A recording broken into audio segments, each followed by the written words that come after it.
So, when you hear the word Luciferian, a lot of ideas probably pop into your head. But what's the actual philosophy behind it?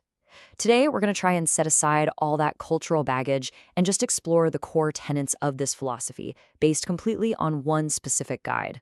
Let's dive right in.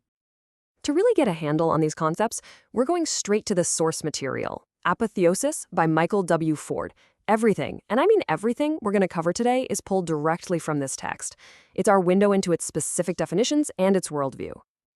And that, of course, brings us to the big question that's going to frame this entire explainer. According to this book, what does it actually mean to be a Luciferian? What are the core principles, what's the moral framework, and what's the ultimate goal here? To answer all that, here's our game plan. We're going to start with a foundational idea called the left-hand path. Then we'll get into the philosophy's really unique take on morality, social interactions, and yeah, even sexuality in the afterlife. And it all builds up to the main goal, a concept they call apotheosis. Okay, first things first. To even begin to understand the philosophy in this book, you have to get this key distinction it makes. Luciferianism is defined as being part of what it calls the left-hand path, and it sets that up in direct opposition to the right-hand path. So what's the difference, really? Well, according to this text, the right-hand path, which it connects with most mainstream religions, is all about surrendering your individual self to merge with a god or with the universe. The book actually uses this incredible phrase. It calls it a blending machine for the masses.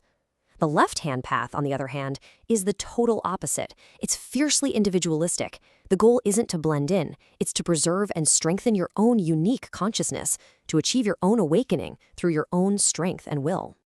Okay, so let's see how this builds from there. This intense focus on individual perception and, well, natural balance, it leads to a total rejection of any simple black and white morality. So the book argues that this whole concept of absolute good versus absolute evil is just unnatural. It says to look at the natural world. You don't see this clean separation. What you see is a constant dance of creation and destruction, life and death, predator and prey. It's all a system of balance, not some cosmic war between two opposing moral teams. And this quote from the book just nails it. The philosophy suggests that light and dark are basically two sides of the same coin, and they're present in everything and everyone. What one person might call good, somebody else could easily see as evil, which makes these terms totally subjective, right? They depend on your point of view, not some absolute truth floating out there. So, if there's no absolute good or evil, how does this philosophy actually guide a person's interactions with other people? Let's take a look at the practical advice it offers for just navigating society. Now, this is where it gets really interesting, because the basic social rules laid out in the book might actually surprise you. The guide puts a lot of weight on things like common courtesy, thinking before you act, empathy, and respecting bodily autonomy. It's a foundation built on rational thought and mutual respect, not chaos. But, and that's a big but, there's another side to this coin. While being courteous is the default setting, the book is very clear in rejecting the idea of just passively forgiving someone when they're being hostile to you. It actually frames turning the other cheek as a denial of the natural law of survival. So you see, this duality is absolutely crucial. The philosophy doesn't see conflict as something you have to avoid at all costs. Instead, it can be a catalyst for growth. The text suggests that overcoming an enemy can actually make you stronger, more insightful. The struggle is something to be met with strategy and determination, not guilt. And this whole theme of individual truth and natural instinct, it extends to two of the biggest parts of being human, sexuality and what happens after we die. When it comes to sexuality, the book is crystal clear. It argues that denying your natural orientation is harmful, that it goes against the core principle of self-acceptance. It explicitly says Luciferianism supports same-sex marriage and unions, framing it as a basic right for people to be confident in who they are without being judged for it. Okay, so what about the ultimate question?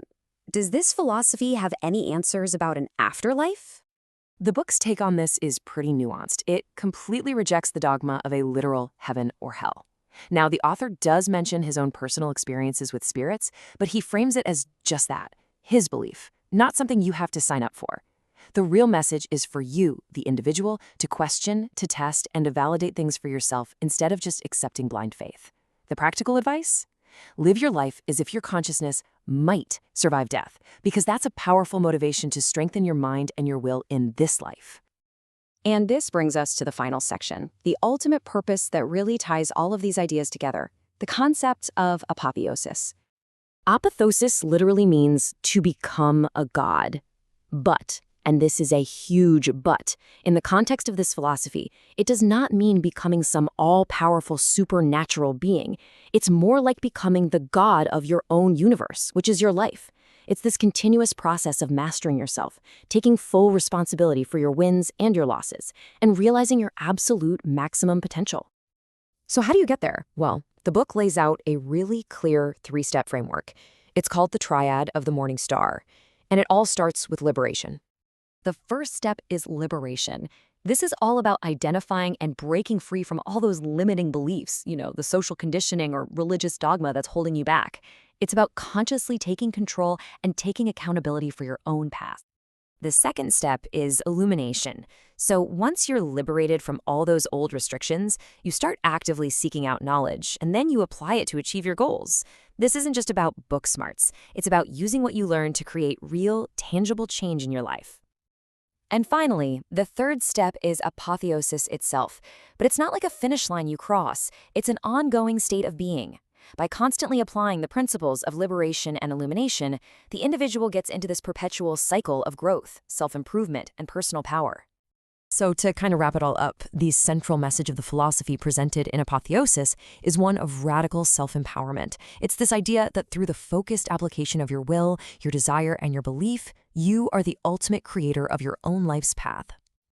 And that leaves us with a final thought to chew on. In the spirit of apotheosis, if you were to become the sole creator of your own moral code, stripping away all the external rules, what would your number one rule be?